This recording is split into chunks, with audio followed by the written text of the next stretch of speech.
Bonjour, je suis Valentine Equi, apprentie en régie des œuvres au musée Maurice Denis de Saint-Germain-en-Laye. Je vais vous présenter aujourd'hui le chantier de récolement des œuvres de la chapelle du musée que nous avons réalisé pendant une semaine en février 2021. Cette chapelle est reliée à l'ancienne demeure de Maurice Denis, aujourd'hui transformée en musée. C'est l'artiste lui-même qui a entrepris de la faire restaurer en 1914 et qui en a pensé tout le programme décoratif, des boiseries aux vitraux, en passant par les fresques et sculptures. Le musée étant actuellement fermé au public pour travaux, l'occasion était toute trouvée pour vider la chapelle de son mobilier et effectuer un récolement de ses peintures, vitraux et mobilier liturgique inscrits à l'inventaire. Mais le récolement, c'est quoi ? C'est une opération de contrôle de la présence des objets, une vérification de leur état, de leur marquage et de la conformité avec les informations renseignées à l'inventaire. C'est obligatoire pour les musées labellisés Musée de France de réaliser un récolement tous les 10 ans.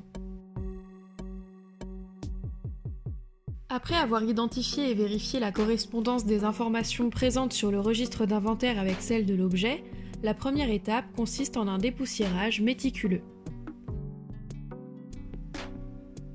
Chaque élément est nettoyé à l'aide d'un pinceau en poil de chèvre ou d'un tissu en microfibre et d'un petit aspirateur. Cette étape permet une première approche de l'œuvre et de ses éventuelles altérations. C'est aussi une opération de conservation préventive que d'éviter que trop de poussière s'accumule.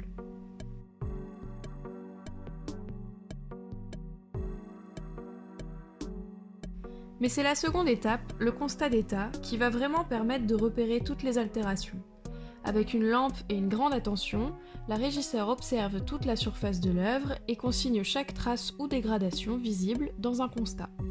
Elle regarde également si le marquage a été réalisé et comment il l'a été. Toutes ces informations sont ensuite reportées sur la base de données informatique du musée. Ces constats permettent un suivi de l'évolution de l'état d'une œuvre dans le temps.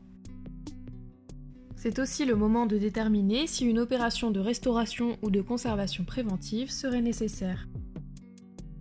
Si l'objet n'est pas marqué, il faut que le numéro d'inventaire soit inscrit sur l'objet.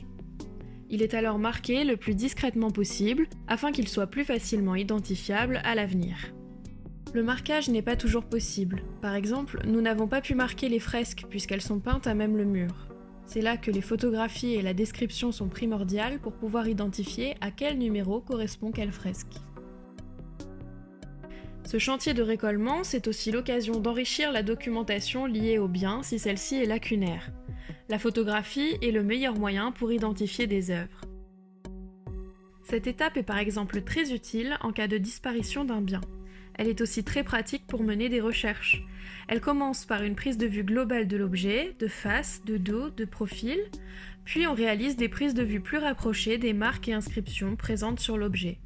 Ces images seront utilisées au prochain récolement pour déterminer si l'objet s'est détérioré avec le temps ou non. En parallèle de toutes ces étapes, la base de données informatique du musée est complétée avec le plus d'informations possible.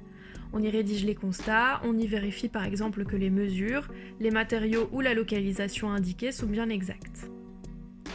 Une fois toutes ces étapes réalisées, les objets sont ainsi mieux documentés, leur suivi est mis à jour et le personnel du musée peut prendre connaissance de l'état récent d'une œuvre et s'assurer que celle-ci est bien présente dans les collections.